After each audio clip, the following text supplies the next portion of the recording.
변하여 기쁨이 된 날, 불임절 슬픔이 변하여 기쁨이 된 날이라는 제목으로 말씀 함께 나누겠습니다. 각 나라마다 중요하게 생각하는 명절이 있습니다. 우리나라는 설날과 추석을 1년 중 가장 중요한 명절로 지킵니다. 설날과 추석은 연휴 기간도 길고 또 평소 흩어져 지냈던 가족들이 함께 모여 화목을 나누니 설날과 추석은 우리나라 최고의 명절입니다. 호주에 살았을 때 가장 놀랐던 점은 호주에서 가장 큰 명절이 부활절이었다는 점입니다. 부활절이 되면 이스터 홀리데이라고 해서 온 나라가 일주일 동안 휴일로 지키며 축제를 즐깁니다. 지역마다 부활절 축제가 성대하게 벌어지고 또 만나는 사람마다 해피 이스터라고 인사하며 부활의 기쁨을 나눕니다. 기독교인으로서 부활절 절기를 가장 큰 명절로 지키는 이 모습은 보기에 기쁘고 또 한편으로는 부러운 생각도 들었습니다. 재미있는 현상은 호주에 살고 있는 한국 사람들은 이국 땅에서도 설날과 추석을 가장 큰 명절로 지킨다는 점입니다. 호주 달력에는 설날과 추석이 표시되어 있지 않는데도 한국 사람들은 한국 달력에 맞춰 설날과 추석을 지킵니다. 명절이 되면 가족이 함께 모여 세배를 하고 떡국을 먹으며 명절 분위기를 냅니다. 아이가 돌이 되면 가정에서 조촐하게 돌잔치도 하고 대보름이 되면 오곡밥을 지어 먹기도 합니다.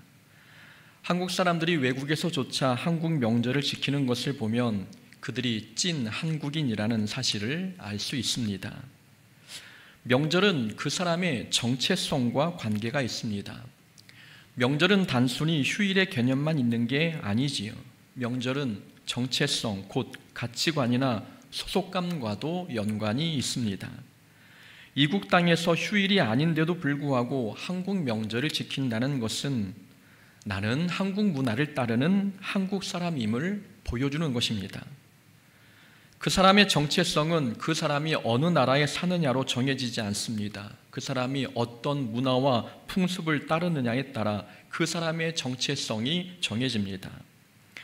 호주에서 호주 시민권자로 살아도 한국 명절을 지키는 한국 사람이라면 그 사람은 진짜 한국 사람인 것입니다.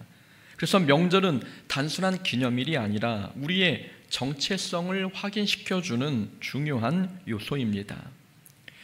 우리는 하나님의 자녀임과 동시에 하나님 나라의 백성입니다. 우리가 하나님 나라에 속한 백성이라는 것을 보여주는 확실한 증거는 우리가 성경의 절기를 지키고 있다는 사실입니다. 세상 사람들은 명절을 지키고 기념일을 기억하며 이 땅의 풍습을 따라 살지만 예수 믿는 우리는 하나님께서 정해주신 성경의 절기를 따라 삽니다. 우리는 사순절 기간이 되면 다른 날보다 경건하게 살려고 힘씁니다.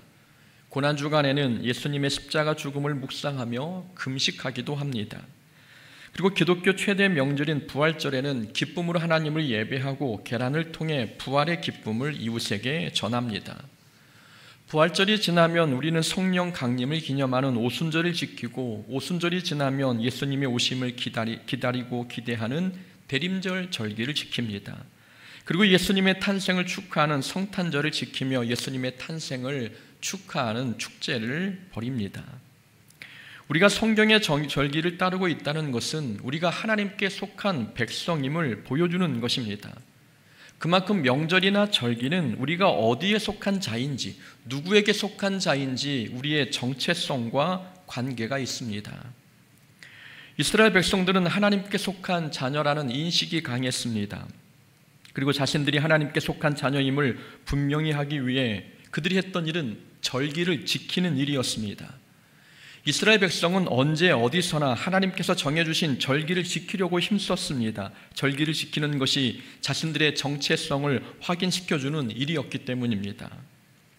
이스라엘 자손들은 매주 돌아오는 안식일, 그리고 매월 첫날인 월삭, 유대 민간력으로 새해 첫날인 나팔절, 그리고 민속 최대 속죄의 날인 속죄일, 그리고 매 7년마다 돌아오는 안식년과 50년마다 돌아오는 희년을 지켰습니다. 거기에 더불어 이스라엘 자손은 유대인의 3대 절기인 유월절, 오순절, 초막절도 지켰습니다. 이스라엘 백성들에게 절기는 그들의 신앙이었고 자기의 정체성을 확인하는 중요한 요소였습니다.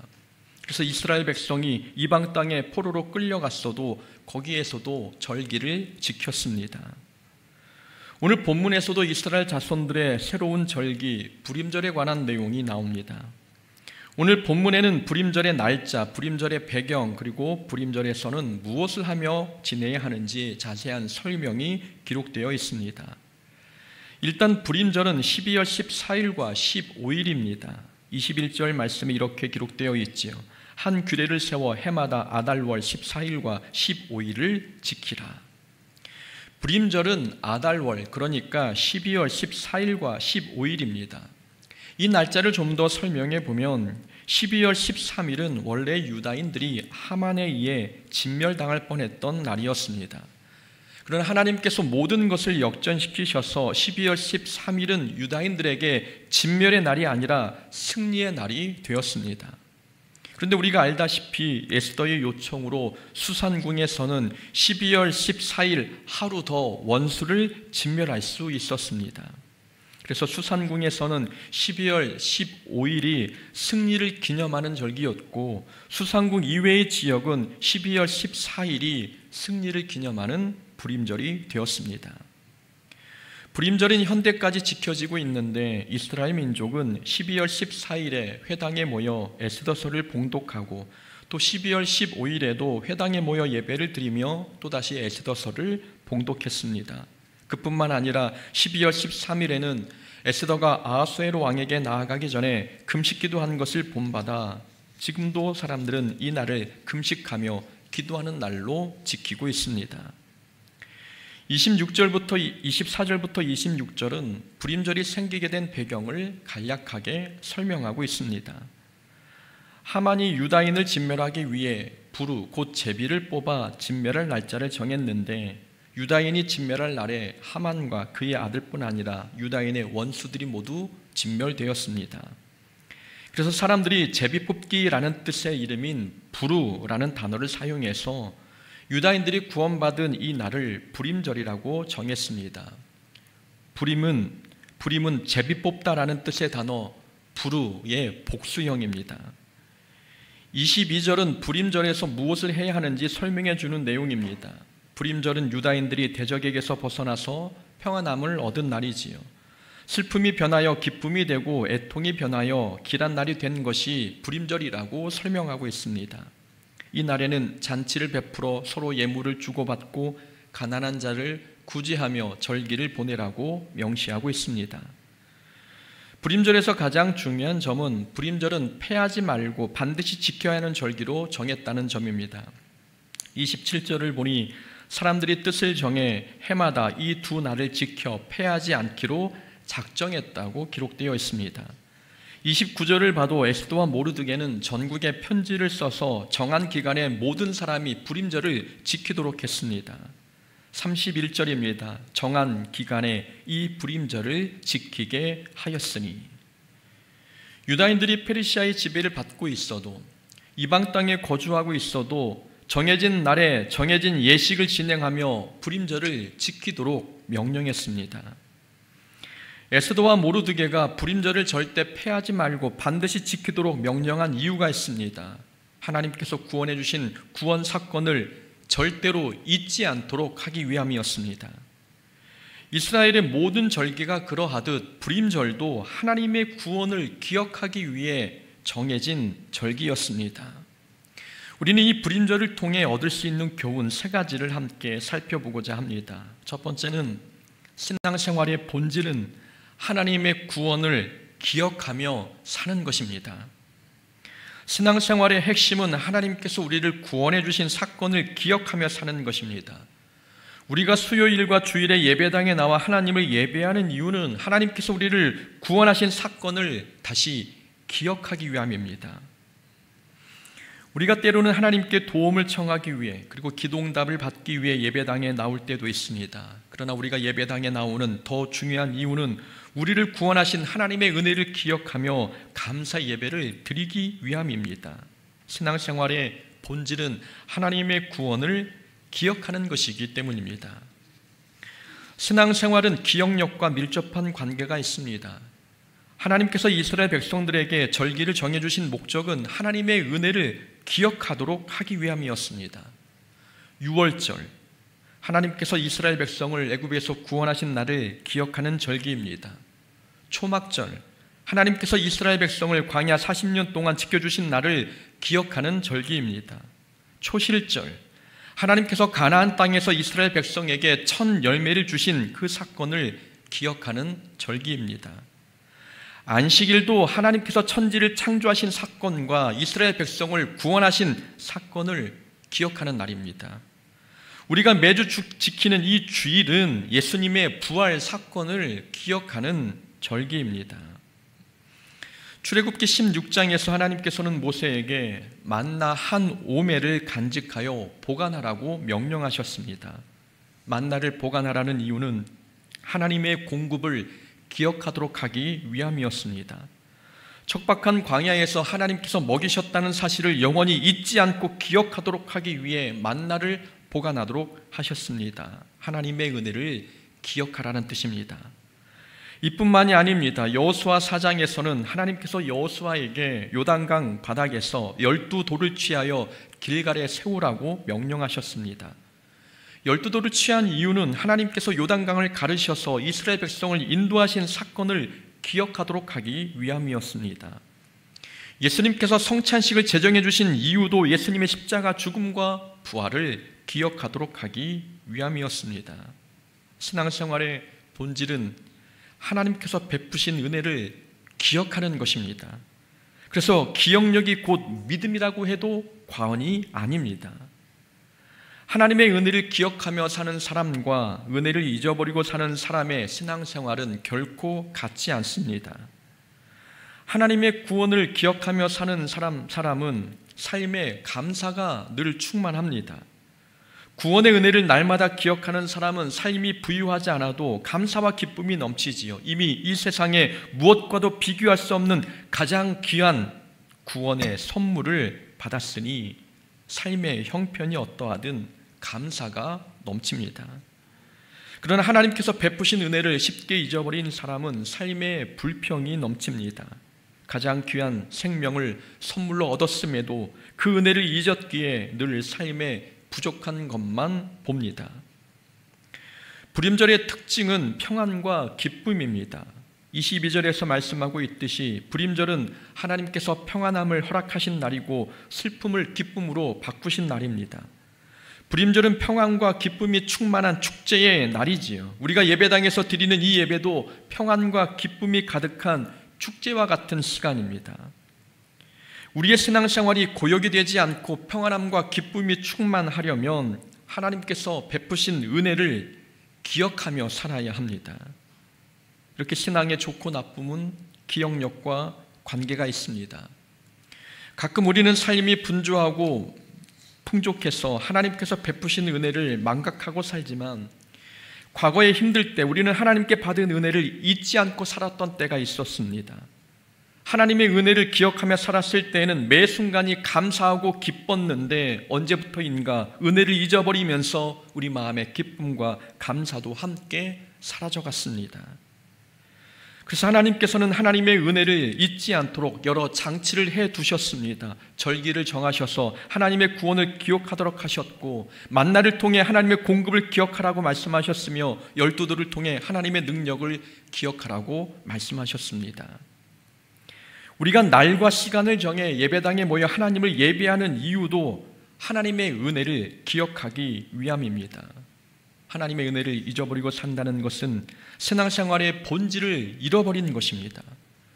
아무리 신앙생활을 열심히 해도 하나님께서 베푸신 은혜를 잊어버렸다면 그 신앙생활은 종교 활동일 뿐입니다. 곧 여호와의 일들을 기억하며 주께서 옛적에 행하신 기이한 일을 기억하리이다. 하나님께서 행하신 일을 기억하라는 시편의 말씀입니다. 너희는 옛적 일을 기억하라. 나는 하나님이라. 나 외에 다른 이가 없느니라. 나는 하나님이라. 나 같은 이가 없느니라. 이사야서에서도 하나님께서 행하신 옛적 일을 기억하라고 말씀하고 있습니다. 이스라엘 백성이 하나님을 떠나 우상을 섬기며 패망의 길을 가고 있기에 이사야 선지자는 하나님께서 행하신 옛적 일을 기억하라고 외쳤습니다. 신앙을 잃어버리고 타락한 이유가 하나님께서 베푸신 은혜를 잊었기 때문이었습니다. 불임절을 정한 이유는 하나님의 구원을 기억하기 위함이었습니다. 곧 신앙생활의 본질은 하나님의 구원을 잊지 않는 것입니다. 우리 삶에 불평이 많아지고 있다면 혹시 우리가 하나님께서 베푸신 은혜를 망각하고 있는 것은 아닌지 돌아봐야 합니다. 하나님께서 내게 베푸셨던 구원의 은혜를 우리가 날마다 떠올리면 자다가도 감사가 넘치는데, 마음의 불평이 점점 몰려오고 있다면 베푼 하나님의 은혜를 잊고 산 것은 아닌지 우리의 기억력을 되짚어 봐야 합니다. 하나님께서 베푸신 구원의 은혜를 기억한다면 잊혀졌던 감사와 기쁨도 우리 안에서 충만해질 것입니다. 신앙생활의 본질은 하나님의 은혜를 기억하는 것입니다. 불임절이 주는 두 번째 교훈은 하나님은 눈에 보이지 않아도 우리의 삶을 주관하신다는 사실입니다. 에스더서의 전체 주제는 하나님은 보이지 않지만 우리 삶을 주관하신다는 사실입니다. 불임절에 담긴 교훈도 마찬가지입니다. 불임절도 하나님은 눈에 보이지 않지만 우리 삶을 주관하고 계심을 기억하라는 절기입니다. 24절과 25절은 불임절의 배경이 되는 사건을 요약한 내용입니다. 하만이 유다인을 진멸하려고 음모를 꾸몄지만 하만의 음모가 실패하여 하만과 그의 아들들이 나무에 매달렸다는 내용이 24절과 25절의 내용입니다. 불임절의 배경이 되는 사건을 요약한 24절과 25절에서도 하나님의 이름이 등장하지 않았습니다. 에스더서는 이렇게 처음부터 끝까지 하나님의 이름을 전면에 내세우지 않았습니다. 하나님은 눈에 보이지 않지만 우리 삶을 주관하시는 분이심을 가르쳐주기 위함입니다.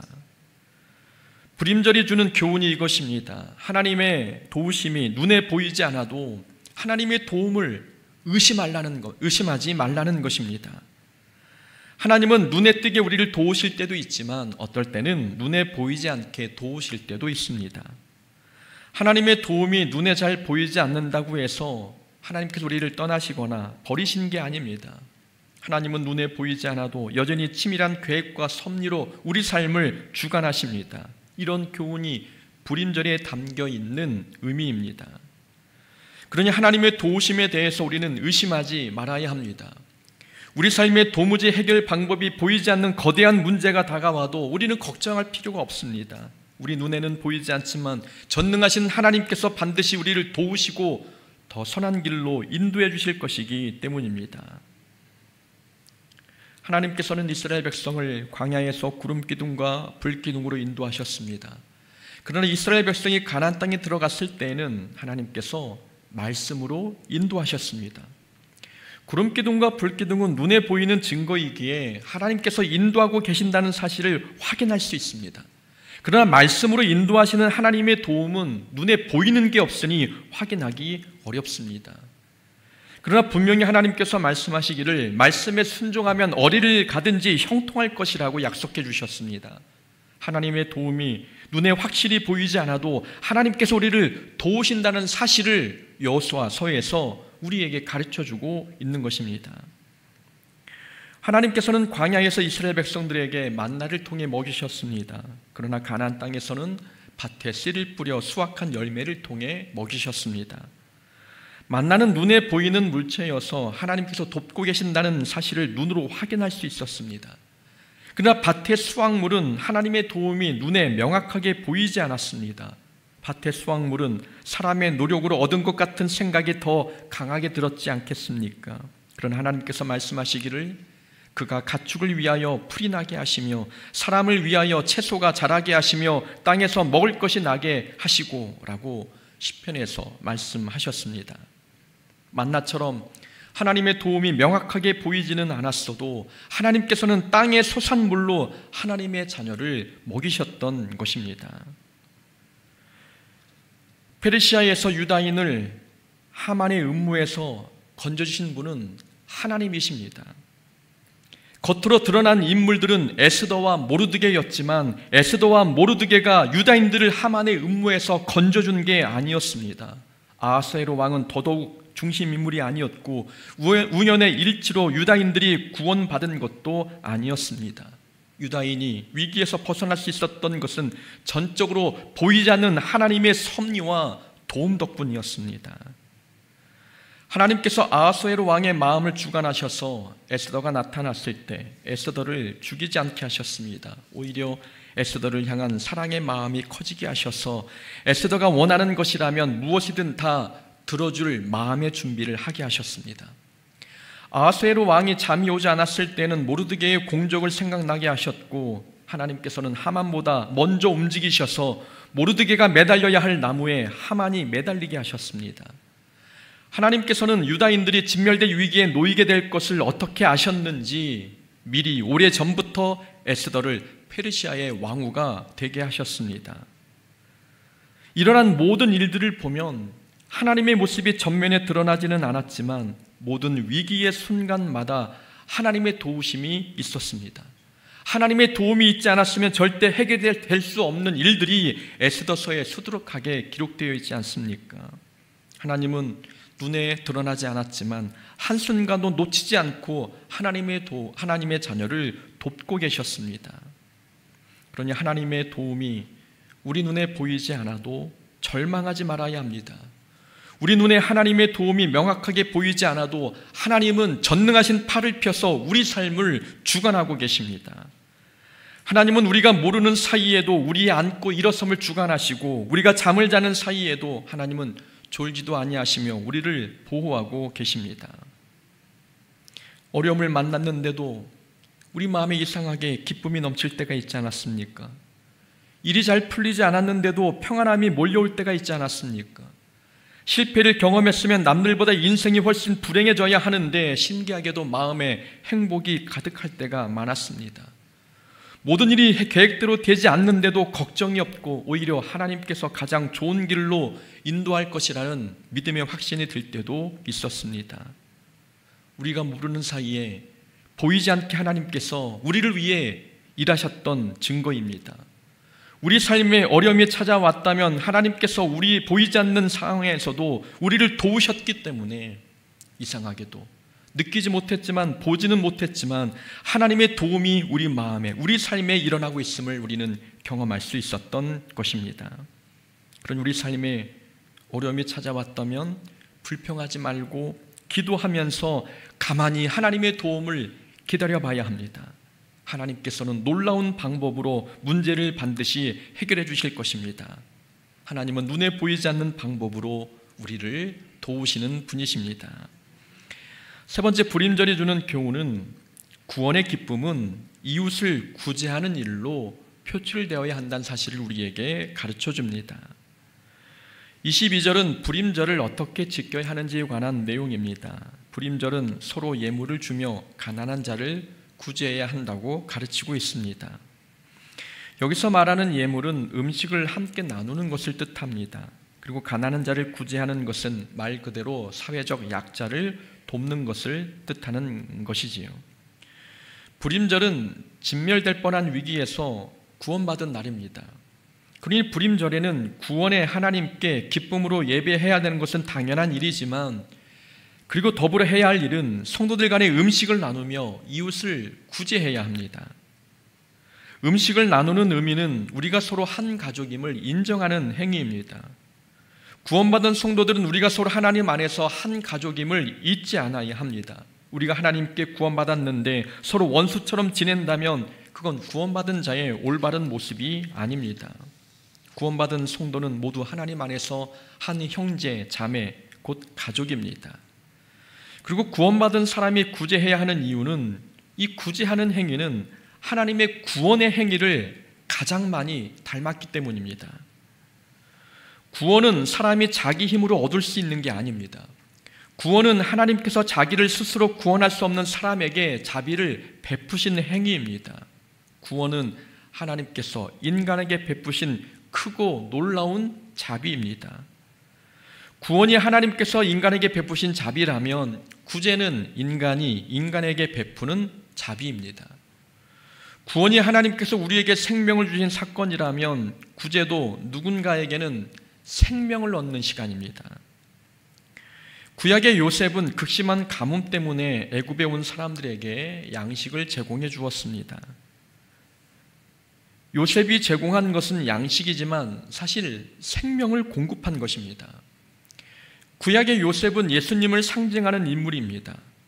하나님은 요셉을 통해 앞으로 오실 메시아가 우리에게 생명을 공급하시는 분이심을 보여주신 것입니다. 곧 요셉이 양식을 공급하는 행위는 예수님께서 우리에게 생명을 공급하는 행위를 예표하고 있는 사건이지요. 구제는 하나님의 구원의 성격을 가장 많이 닮았습니다. 우리 교회가 보내는 선교 헌금은 보내는 우리에게는 큰 돈이 아니지만 받는 분들에게는 생명과 같은 돈일 수 있습니다. 우리가 보내는 선교 헌금이 누군가에게는 하나님께 간절히 기도해서 얻은 기도의 결과일 수 있습니다. 그런 분이 선교헌금을 받았을 때 어떤 기분이 들었겠습니까? 기도 끝에 선교헌금을 받았을 때 하나님께서 나를 구원해 주셨구나라는 생각이 들지 않겠습니까? 구제는 누군가에게 구원의 기쁨을 맛보게 하는 역할을 합니다. 그래서 구제는 하나님의 구원을 가장 많이 닮은 행위입니다. 우리가 하나님께 구원받았다면 이 구원의 기쁨을 구제를 통해서 이웃과 나눠야 합니다. 구원이 우리 힘으로 얻을 수 없는 것처럼 주변에는 자기 힘으로 삶을 살아갈 수 없는 사람들이 분명히 존재합니다. 그래서 불임절에 구원받은 성도들이 가난한 자들을 구제하도록 규정한 것입니다. 하나님께 받은 구원의 기쁨을 이웃들에게 나누기 위해서 구제하라고 명한 것입니다. 그래서 구제는 구원받은 성도들이 반드시 해야 할 신앙의 행위입니다. 구원의 기쁨이 구제를 통해 전달될 수 있기에 우리는 우리가 경험한 구원의 기쁨을 이웃들도 경험할 수 있도록 우리는 구제하고 선교해야 하는 것입니다. 10장은 부록처럼 기록된 내용입니다. 에스더의 이야기가 소설이 아니라 역사적인 사건이었음을 다시 한번 확인시켜주기 위해 10장의 내용을 간략하게 기록했습니다. 오늘 신약시대를 살아가는 우리는 불임절을 지키지는 않습니다. 정확히 표현하면 불임절을 지키지 않는 게 아니라 매 주일이 불임절이고 매일이 불임절이기에 불임절을 따로 지키지 않는 것입니다. 신약시대에는 유월절도 없고 불임절도 없습니다. 왜냐하면 매일매일이 하나님의 구원을 기억해야 하는 유월절이고 불임절이기 때문에 그렇습니다.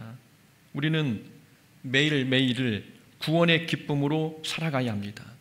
하나님께서는 지금도 우리의 슬픔을 기쁨으로 바꾸시고 우리의 애통이 변하여 길한 날이 되게 하십니다. 그러니 매일 우리의 삶은 불임절이고 매일 평안함과 기쁨으로 살아야 하며 서로 함께 음식을 나누고 가난한 자를 도우면서 매일을 불임절처럼 살아가야 하는 것입니다. 오늘도 불임절이고 내일도 불임절입니다. 하나님께서 베푸신 구원의 기쁨을 안고 매일매일 살아가는 하나님의 자녀가 되어야 될 줄로 믿습니다. 그런 자가 되기를 주의 이름으로 축원합니다. 아멘.